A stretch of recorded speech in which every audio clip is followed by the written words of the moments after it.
Thanks everyone for joining us on Ask the Howlers number 17, the wrap-up edition for 2020 as we're looking forward to 2021. I think we've gathered some thoughts. As always, Rick McElroy, Principal Security Strategist for VMware Carbon Black, here with Greg Foss and TK, Tom Kellermann.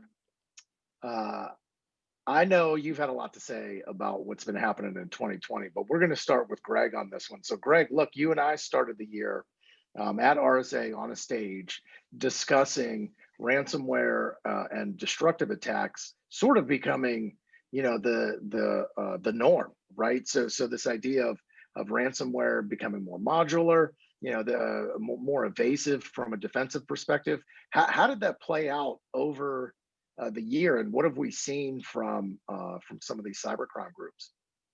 Thanks, Rick. And yeah, that is something super interesting, looking at, how we were talking about this in the beginning of the year and then how much has changed over this year, with the coronavirus pandemic forcing everyone to, shift their businesses online. We've also seen a significant uptick in these cybercrime groups shifting a lot of their operations and really expanding what they're doing, especially in terms of ransomware.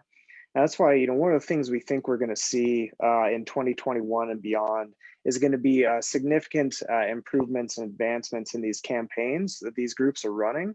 This past year, a big thing that we saw was the large resurgence of ransomware as a service being offered in more of a way that's accessible to a lot of folks who are generally kind of mainstream.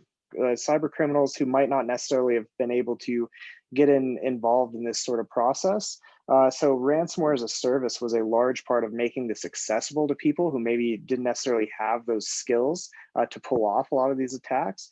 And that's only advanced and assisted by these initial access brokerage marketplaces as well, where people can purchase their access into these organizations that have already been compromised, mapped out, and a price tag assigned to them, and then basically offered up for sale on these various cybercrime forums. So all of this, what it relates to and what it really highlights is just how the bar has been lowered for entry into this game. And it's making it all that more devastating. As we saw in 2020, we saw a significant increase of upwards of 900% in terms of ransomware attacks from what we saw in 2019. And that was only encumbered by the adage of the double extortion techniques, basically exfiltrating contents from these victim organizations, and then not only relying on the organizations to pay for their standard ransom of their systems that are locked up, but also to prevent the leakage and sale and eventually disclosure of this very sensitive data that's been stolen. So we predict that this is going to continue and expand significantly going into 2021 and beyond, even shifting to additional operating systems. Traditionally, we've seen them targeting Windows networks primarily, but with how many Macs there are now in corporate environments, we think that's going to be a prime target for these groups. And also, we've already seen them start to target Linux as well. And so these are definitely areas where we're going to see them continue to expand over the next year. TK, 2019, lots of new nation state actors jumped into the game. Lots of transfer of TTPs, processes, and knowledge and wisdom. What was the state, sort of from a nation state adversary perspective this year? What were the trends we're seeing, and what do you kind of expect moving into 21?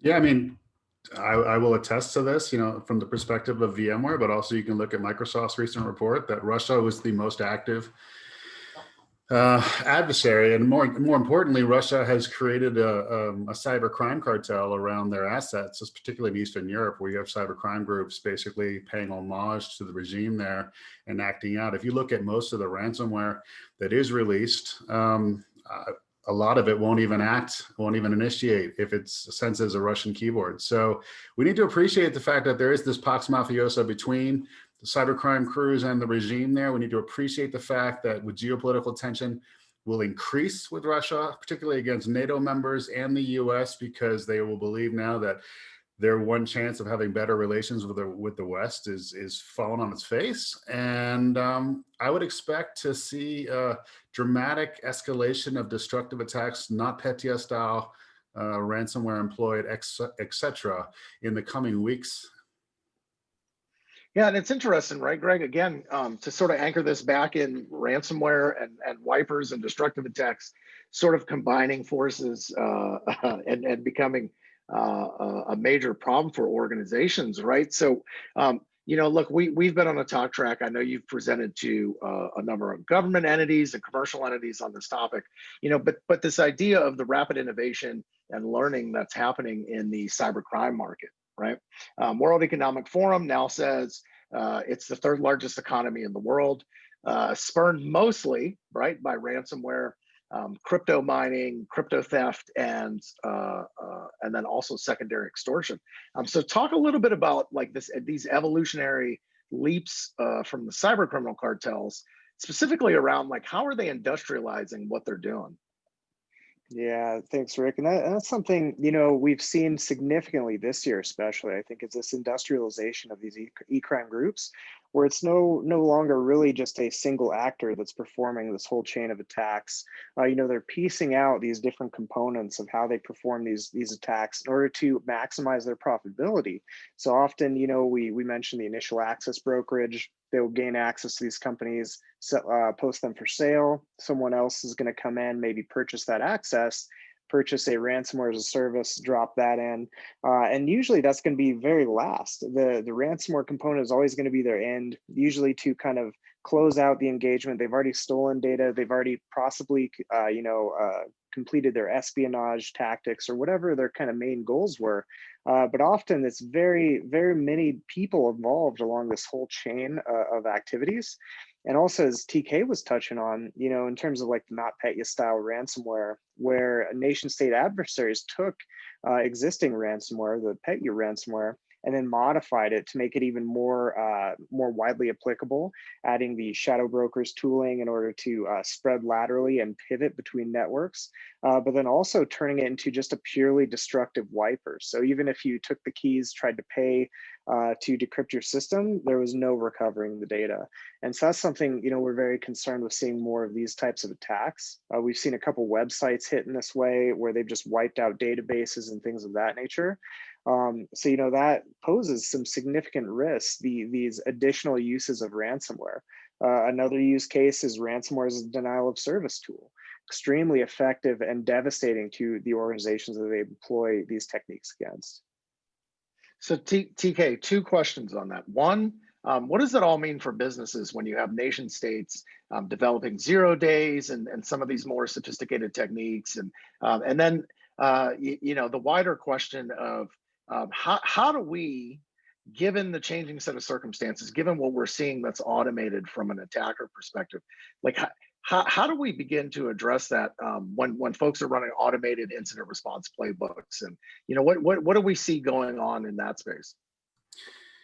Look, if you're a business in 2020 going into 21, you need to recognize that you need to prioritize security. It becomes a functionality of conducting business in 2021. You will be targeted. You'll be targeted based on what you do or who your customers are. And the worst case scenario is island hopping, is them commandeering your digital transformation to attack your customers. And you need to prepare for that. And when you prepare for that, you need to realize that the adversary will leverage counter incident response in the form of deleting logs, disabling security technologies, manipulating timestamps, or even going so far as to dropping ransomware, NotPetya style, in your environment to punish you if you are too loud in how you react. And I think one of the greater challenges is the following. We as a greater society during this pandemic have not practiced vigilant digital transformation, and we must. And to do that, we need to begin with threat hunting. Threat hunting is an imperative because you need to get whoever's in your house out so you can begin to retrofit proactive cybersecurity measures and mechanisms in place. I do think, though, you need to take the adversarial perspective in order to inform your incident response and extend that across your information supply chain, which does include your cloud provider, which does include your outside general counsel, which does include your outside marketing firm, et cetera. Yeah, and ensuring that those controls exist regardless of where the data goes, right? I mean, I think that's the huge lesson for a lot of organizations in 2020 is poof, overnight their perimeter disappeared. Some organizations were geared for it. Frankly speaking, I work with a ton of West Coast companies and had a tendency to be a little more remote. than a lot of other places. But I think that's been a huge challenge, is like moving into 2021, ensuring that that visibility, the prevention, detection, the response, the hardening, all of that stuff extends out to wherever the workload is, right? Whether that's a container, whether it's a laptop, it doesn't actually matter. The work's the same. But I think ensuring that uniformity is really the challenge with this year. Greg, so I know we talk a lot about this. It's always fascinating to assume that Skynet at some point in the future will, of course, attack all the humans, and then that's it for us, right? But I've been impressed with some rapid innovation out of the offensive side of the house as it relates to machine learning, AI, right? So we sort of know how that's being applied to broad data sets on the defensive side of the house. But talk to me a little bit about like this year's innovation in the AI offensive space. Yeah, it's definitely a super interesting thing to look at, because something we always kind of talk about within our own circles, how we first saw AI and ML really leveraged by offensive, in an offensive manner traditionally. I would say some of the first worms that we observed were leveraging AI and ML kind of techniques, taking information in such as accounts and credentials and things like that, using that to spread and move laterally, understanding how to leverage exposed vulnerabilities and built-in exploit packs and things of that nature. I mean, honestly, like the offensive side of the house has been way ahead of the defensive side of the house in terms of just AI and ML in and of itself for many years. And defenders have really only started to scratch the surface of what is possible with establishing the uses of these technologies with their defensive postures.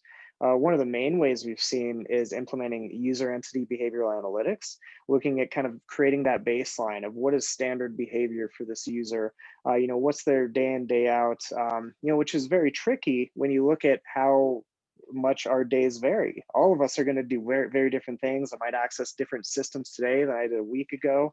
So it's very difficult to do that when you look at the people side. But I think it's important marrying up the people with the technology and understanding how identity plays into all of that. And some of the areas, it's actually complete opposite, I would say. Like point of sale systems are a great place for AI and ML to really shine when you can baseline those standard behaviors across point of sale systems and look at, they do these standard set things. They only talk to these specific IP addresses. It's very easy to create a baseline of that and then detect anomalies when something changes there. And that's something we have to learn from that and figure out how we extend this to all sorts of different types of organizations in much the same way. Yeah, and look, we've seen in the wild, right? There's some AI running around attempting to do credential harvesting and credential guessing and that type of thing. But I'm also fascinated out of the vendor space with some of the innovation on the offensive side as well, right? So being able to take machine learning models and apply that to attacking networks, abstracting that language so defensive tools can speak it. I think it's a cool progress in a very early space. TK, next question to you. Talk to me about cloudjacking. Why is it something we're going to hear more about? Well, I mean, there's such a dramatic consolidation of data and wealth into public cloud environments, and we have to respect the fact that the first movers were actually cyber criminals. When it came to adopting cloud and utilizing cloud for modern bulletproof hosting or for the distribution mechanism for payloads, that's going to continue. Not to mention, hypervisor security in its essence is still black magic. We are all working on the constructs of workload security and container security, but we've never seen what is possible because we need to be informed by offense. And so we need to pay closer attention to those forums and to those elite hacker crews and cartels that are leveraging these types of attacks. But my worst case scenario is this is going to be the year you're going to see a major public cloud environment distribute destructive malware against their constituencies. And we've already seen harbingers of this. Just 3 months ago, the Secret Service put out a warning to the major financial institutions saying that the MSPs of the financial sector were being successfully targeted to leverage attacks against their constituency. So we need to pay attention because the #1 hacking community against the financial sector, yes, they're Russian speaking, and they will use those same tactics and kill chains and expand that against other targets. Yeah, and I think that those are the types that are truly devastating, right? Especially with the pandemic, right? The number of CISOs I spoke to this year that say they're a cloud first shop was totally shocking to me. I completely understand why, especially when you look at a lot of investment on premise tools, data center tools like firewalls and VPNs, and then you got to scale that to everyone in the company. Yeah, you're probably going to go with cloud security vendors. And look, there's a lot of good that comes with that too, but truly, I think that's one of the things I think about too as well, TK. Along with this next one, right? So this year brought us things like ECANs and Snake and Megacortex. Um, you know, the specific targeting of ICS systems. We've seen a lot of probing this year, right, TK? So as folks are looking at this issue, what's the opportunity for teams moving into 21 in regards to ICS systems? ICS systems had security through obscurity for a long time. You have these major attacks, whether it was Black Energy or the Triton malware that was being distributed in the past. But I think there's more attention being paid by nation states to the custom creation of advanced malware and attack capabilities against ICS as cyber has become the new domain of warfare. And particularly as it relates to covert warfare or as it relates to special operations warfare. And as we see geopolitical tension truly escalate and manifest in cyberspace, we should be terribly concerned about rogue nation states employing these types of attacks, not only against the energy sector, but against the transportation sector and the manufacturing sectors as well. Yeah, Greg, we've spent a lot of time looking at OT attacks as well, right? So we've seen factory floors that haven't been able to operate. Again, ransomware used as DDoS, which I think a lot of other attack crews are going to pick up on out there. But what have we seen from an attacker's perspective on OT, and where do you think teams need to invest? Yeah, it's a tricky one, right? Because there's so many issues that they're dealing with on top of cybersecurity issues. Like a lot of these systems, it's very difficult to keep these up to date, to maintain patching at some level. But now, with a lot of people having to shift to working remotely, now having remote access to these systems opens them up to more risk than they might have, had exposure to before. So there's a lot of different areas for impact there. One of the most interesting, I think, is like all of these new kind of update mechanisms that are coming down to, such as like the new vehicles that are coming out that are doing over-the-air updates. They can continually be updated and managed kind of remotely. And when you really look under the hood, a lot of it is done with, simple scripts and things like that are kind of running within cars now. So it's a whole different ball game than what we saw many years ago. But the cool thing is the companies that have implemented these sort of technologies have also been largely engaged with the hacking communities.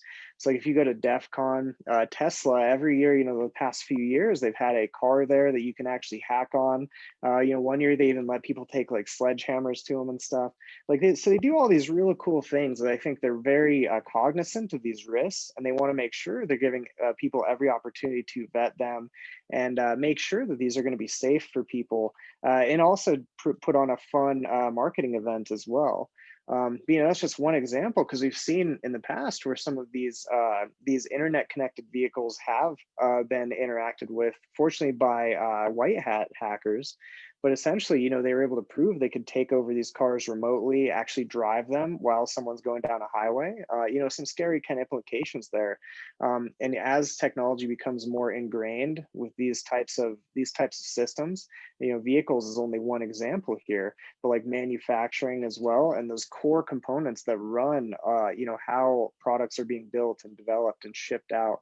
Every step of the way has different areas of exposure that definitely need to be looked at.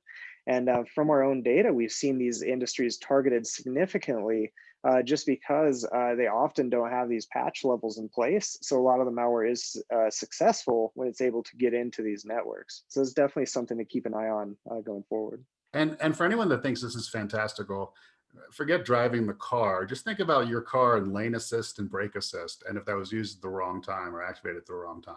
It's insane. Or the cars that have built-in Wi-Fi hotspots. Yeah, I think about DDoSing a city. I know that sounds terrible, But if I had enough robot cars on the road and I can shut them all down, that becomes a logistics nightmare and has a significant bottom line impact to cities, for sure. You know, one of the other areas I've been thinking about this year and speaking with a lot of teams about and looking at this issue is really around the proliferation of home networks and mobile devices specifically, right? So whether that's a personal mobile device, a corporate mobile device, you know, but this idea that island hopping is going to change a bit, and now you know, there's talk of Amazon Sidewalk, right? So now, you know, networks are going to be interconnected. Anyone can jump on them. But I think, look, one of the things we're going to see is I think a long tail of breaches on mobile devices. Simply put, most executives are running them. It's now, I think, a huge attack vector now that we've sent everyone home. And it's worth spending some time and money for some of the adversaries that are out there to target those. TK, any advice for security teams that are talking to their executives about, you know, some good home security or mobile security? That, like, what's some good advice there? Well, first and foremost, the walled garden of Apple is failing. Just this week, that exploit was quite extraordinary that was released. And you can look into it yourselves. But the point of the matter is it's failing, and you need more than an MDM on that device to protect it. You need behavioral analytics and detection capabilities on that device. But I'd say most importantly, you got to segregate that device from all of the things in that home. And so digital distancing, as you've heard 1,000 times, is the way to go. Your mobile device and your laptop for work should be using one network at home, and all the other smart things and all the other family devices should be on the other. But regular updates, turning Wi-Fi off, turning Bluetooth off, unless you're actually explicitly using it. Do not enable voice or what are they, personal assistants, voice assistants on the device for everything you do because of ambient sound collection and because of the nature in which, yeah, the device can record ambient sound and then send it back to the attacker. But most importantly, you know, when you're not using it, there's no need for all the bells and whistles to be turned on. And in fact, it doesn't need to be on. So right now, why is my phone on? It's not on, but why would it be on? Because most people have it on, but why? I mean, what's the purpose? I'm engaged with you all right here, right now. So be present, I guess, is my point, in order to be safe. Yeah, and I think just take some ownership of it, right? To your point, yeah, sometimes turn those things off because they're definitely not needed. I think the other thing I've been super encouraged about this year, right? So I always like to leave things on a high note, is that teams feel empowered. They feel like they've gotten better tooling than they needed. In a lot of cases, some projects, you know, did get shuffled around, but there was a lot of money that was actually spent from information security teams, you know, addressing the needs of organizations, extending licenses to home networks, you know, ensuring that users could have remote access that worked effectively, right? So I'll ask Greg the question first. Greg, why do you feel like the technical teams have a little more swagger and are confident on the defensive side of the ball? Yeah, I completely agree, Rick. And it's something that's great to see, honestly. You know, all of us in security, and I'm no exception to this, like to, we play on all of the concerning aspects of what we do for a living. But really, you know, it forces a lot of people to lose sight of just how many advancements we've actually made as an industry. You know, when you look, say, even 10 years ago, right, the attacks, for someone to pull off some of the attacks that they would do back then, were very simple. It was a lot easier. They could gain a lot more traction with these attacks.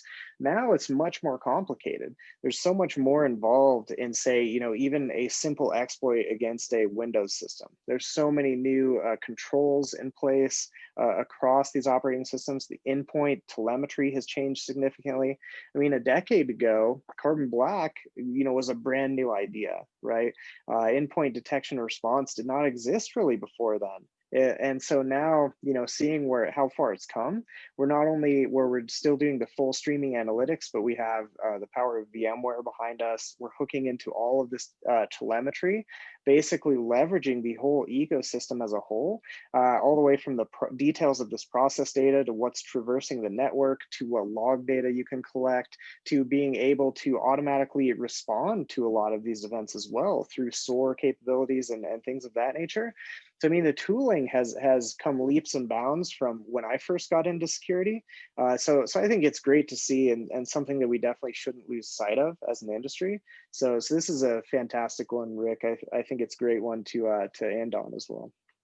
Yeah, and TK, why do you feel like security leadership? So the CISOs, the VPs of security, why do they feel empowered? Because like this year's been amazing. I didn't run into anyone hanging their head in InfoSec. In fact, I think they showed up kind of Johnny on the spot and took advantage. And I don't want to say take advantage of the situation, right? But I think made the most of a poor situation, and really delivered for their businesses. What are you hearing from CISOs? This was the year. This was the turning point. This was the tipping point where CISOs are now being elevated and promoted to be equal to CIOs, as people understand that sustainable digital transformation is not possible without security being built in. So it's fantastic. I would say my favorite phenomenon this year, after 22 years of trying to fight the fight, is the level of public-private partnership and information intelligence sharing between the US government and private citizens and corporations. What has been done by CISA is God's work. I tip my hat to CISA and all the employees there. And then, my God, Cyber Command plus the cyber fraud task forces of the Secret Service, unprecedented situational awareness and ground truth by collaboration to protect America. Yeah, I feel like we the last few years have represented we have our feet underneath of us. Like our hands have been, if I use a boxing analogy, our hands have always been up. It's just our feet weren't always underneath of us. And I feel like, look, the number of takedowns this year has been amazing, right? What we're seeing out of the ISACs, the financial ISAC, the health ISAC, this idea that threat intelligence is actually yielding fruit, if done in a meaningful way. The folks that have come in and revamped those organizations, I think, are contributing greatly back to the community. Again, I'll point back to something like MITRE ATT&CK. That's really given us, I think, a flag to plant as a community and say, like, no, our defensive should speak the same language as our offense. And this should all be a little bit easier. And let's do a little more purple teaming, which I love too. So with that, on behalf of all the Howlers, myself, TK, Greg, follow us on Twitter. Everybody should know where we are. Hit us up on LinkedIn. On behalf of VMware Carbon Black, I just wanted to thank everybody. It's been a tough year. I hope everybody made it through safe. And I hope I get to see all of you at conferences once we get back on the road next year. Thanks, everyone.